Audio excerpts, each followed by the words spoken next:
জার্মানির ২১তম জাতীয় সংসদ নির্বাচনে বিপুল ভোটে জয়ী হয়েছে দেশটির প্রধান রাজনৈতিক দল সিডিইউ ও সিএসইউ। নির্বাচনে ভরাডুবি হয়েছে বর্তমান ক্ষমতাসীন দলের।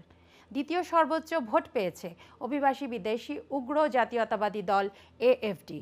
বিস্তারিত মোহাম্মদ আলামিনের রিপোর্টে।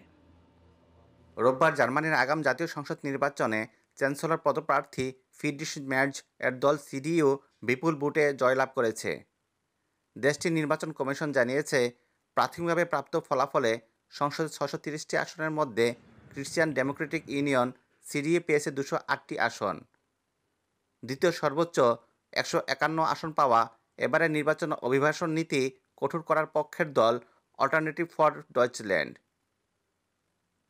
বর্তমান চ্যান্সেলর ওলাফ শলজের এসপিডি পেয়েছে মাত্র ১২১টি আসন। তার শরিক গ্রিন দলও সুবিধা করতে পারেনি। দলটি মোট ৮৫ আসনে জয় পেলেও চমক দেখেছে বাম দল দি লিঙ্কে। এবারের নির্বাচনে মোট ভোটারদের সংখ্যা ছিল ৬০ মিলিয়ন। মোট ২৯টি রাজনৈতিক দলের মধ্যে নিজেদের প্রিয় দলকে ভোট দিয়েছেন দেশটিতে বসবাসরত প্রবাসীরা। নতুন সরকার প্রবাসী বান্ধব হবে এমনটাই আশা অভিবাসীদের। আমার প্রথম ভোটটা আমি সিডিইউকে দেই এন্ড সেকেন্ড ভোটটা দিই এসপিডিকে। আমি আশাবাদী এই দুইটা টিম মিলে একটা জার্মানিতে ভালো একটা গভর্নমেন্ট গঠন করবে।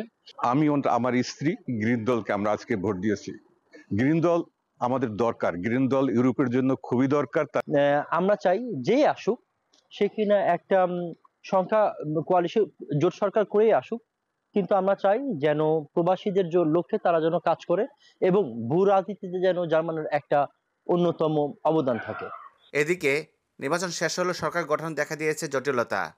বিজয়ী দল সিডিইউ ও সিএস দ্বিতীয় সর্বোচ্চ ভোট পাওয়ার দেশটির চরমপন্থী দল এএফডির সাথে সরকার গঠনে অনাগ্রহ থাকায় রাজনৈতিক সংকট দেখা দিতে পারে বলে মনে করেন রাজনৈতিক বিশ্লেষকরা।